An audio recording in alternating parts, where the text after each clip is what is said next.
اللہ اکبر کبیرہ والحمد للہ کثیرہ وسبحان اللہ بکرۃ واصیلا الحمد للہ رب العالمین الصلاۃ والسلام علی اشرف الانبیاء والمرسلین وعلی آلہ وصحبہ اجمعین اما بعد فاعوذ باللہ من الشیطان الرجیم بسم اللہ الرحمن الرحیم رب اشرح لی صدری ویسر لی امری واحلل عقدۃ من لسانی یفقہوا قولی واجعل لی وزیرا من اہلی رب یسر ولا تعسر وتمم بالخیر۔ السلام علیکم ورحمۃ اللہ وبرکاتہ۔ آج کے سیشن میں ہم پڑھیں گے دوسرا باب، توحید کی فضیلت اور توحید کا تمام گناہوں کو مٹا دینا۔ اللہ تعالیٰ کا ارشاد ہے الذین آمنوا لم یلبسوا ایمانہم بظلم اولئک لہم الامن وہم مہتدون۔ سورہ انعام کی آیت نمبر 82 ہے۔ اور جو لوگ ایمان لائے اور اپنے ایمان کے ساتھ ظلم یہاں سے مراد شرک ہے، شرک سے آلودہ نہیں کیا اپنے ایمان کو، ان کے لیے امن ہے اور وہیں راہ راست پہ ہیں۔ یعنی جن لوگوں نے ایمان کے ساتھ شرک کو مکس نہیں کیا، شرک نہیں کیا، یعنی ایک ہوتا ہے نا کہ ایمان لایا انسان اور ساتھ ساتھ شرک کر رہا ہے، ایک ہوتا ہے کہ ایمان لایا اور ہر طاغوت کو نو کہہ دیا، سب معبود باطل کو نو کہہ دیا، اس کو ریجیکٹ کر دیا۔ جیسا کہ ہم نے پچھلے باب میں اس کو دیکھا تھا کہ طاغوت کا جو ہے ریجیکٹ کرنے کے بعد ایمان لانا جو ہے یہ اصل میں جو ہے مضبوط کڑے کو تھام لیا اس نے۔ یکفر بالطاغوت ویؤمن باللہ فقد استمسک بالعروۃ الوثقی۔ اور یہاں پہ جو حدیث ہے کہ حضرت عبادہ بن صامت رضی اللہ عنہ سے روایت ہے کہ رسول اللہ صلی اللہ علیہ وسلم نے فرمایا کہ جو شخص اس بات کی گواہی دے کہ اللہ تعالیٰ کے سوا کوئی معبود نہیں، وہ اکیلا ہے اور اس کا کوئی شریک نہیں، یعنی کہ من شہد اللہ الہ الا اللہ وحدہ لا شریک لہ وان محمدا عبدہ ورسولہ وان عیسی عبد اللہ ورسولہ وکلمتہ القاہا الی مریم وروح منہ والجنۃ حق والنار حق ادخلہ اللہ الجنۃ علی ما کان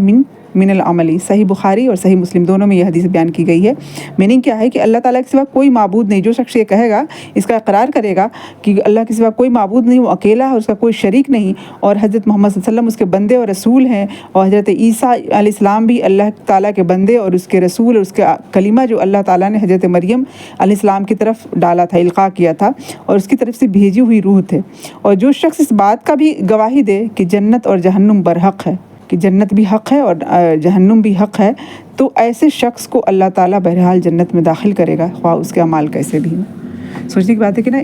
اگر جس کا اللہ اور آخرت پہ یقین ہے، ایمان ہے، تو پھر اس کا عمل کیسا ہو سکتا ہے؟ کہنے کا مطلب کہ اگر انسان ہونے کے ناطے کوئی خطا، کوئی لغزش، کچھ اس طرح کی چیز ہو بھی جائے گی نا، تو یہ اتنا بھاری مطلب نیکی ہے، جیسے بھاری گناہ اور بھاری نیکی کہتے ہیں، تو میزان میں یعنی اس کا وزن اتنا زیادہ ہے کہ فمن ثقلت موازینہ فہو فی عیشۃ راضیہ، وہ کامیاب ہو جائے گا جس کے موازین جو میزان کے بھاری ہو جائیں گے یعنی نیکیوں کے، تو یہ بھاری کر دینے والا مطلب یہ فضیلت اس کی جو ہے نا توحید کی، کہ نیکیاں تمام ہلکی ہو جائیں گی، اور یہ اتنا وزنی مطلب نیکی ہے، اتنا بھاری نیکی ہے توحید جو ہے وہ۔ اور شرک اتنا بھاری گناہ ہے کہ وہ تمام نیک اعمال کو جو ہے وہ بے وزن کر دینے والا ہے۔ اور صحیحین میں حضرت عتبان رضی اللہ عنہ سے روایت ہے کہ رسول اللہ صلی اللہ علیہ وسلم نے فرمایا فإن اللہ حرم علی النار من قال لا الہ الا اللہ یبتغی بذلک وجہ اللہ، کہ جو شخص جو ہے نا اللہ کی رضا کے لیے لا الہ الا اللہ کہے گا، اس کا اقرار کرے گا، تو اللہ تعالیٰ اس پہ دوزخ کو حرام کر دیتا ہے۔ حضرت ابو سعید خدری رضی اللہ عنہ سے روایت ہے کہ رسول اللہ صلی اللہ علیہ وسلم نے فرمایا کہ موسیٰ علیہ السلام نے اللہ تعالیٰ سے عرض کی کہ اے اللہ، مجھے کوئی ایسا ذکر بتا دیجئے جس سے میں آپ کو یاد کروں اور اس کے ذریعے سے آپ کو پکاروں۔ کوئی خاص وظیفہ چاہتے تھے، کوئی خاص ذکر چاہتے تھے۔ اللہ تعالیٰ نے ان سے کیا فرمایا کہ اے موسیٰ، لا الہ الا اللہ کہو، لا الہ الا اللہ پڑھا کرو۔ تو حضرت موسیٰ نے کہا اے میرے رب، یہ کلمہ تو تیرے سب بندے پڑھتے ہیں۔ موسیٰ علیہ السلام نے کہا قال کل عبادک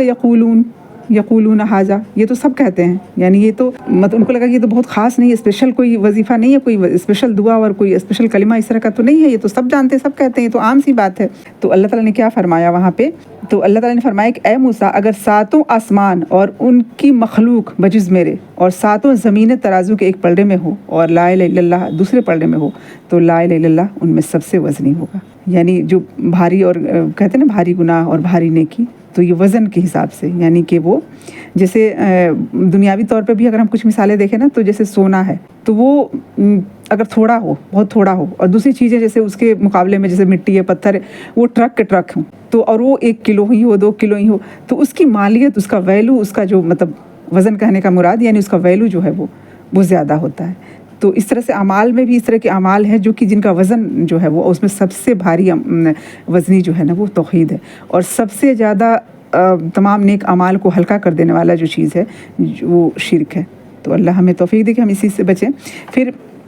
اچھا، اس کو جو ہے ابن حبان اور حاکم نے روایت کیا اور حاکم نے اسے صحیح قرار دیا ہے اس روایت کو۔ اور سنن ترمذی میں حسن سند کے ساتھ حضرت انس رضی اللہ عنہ سے بھی مروی ہے کہ میں نے رسول اللہ صلی اللہ علیہ وسلم سے فرماتے ہوئے سنا کہ اللہ تعالیٰ ارشاد فرماتا ہے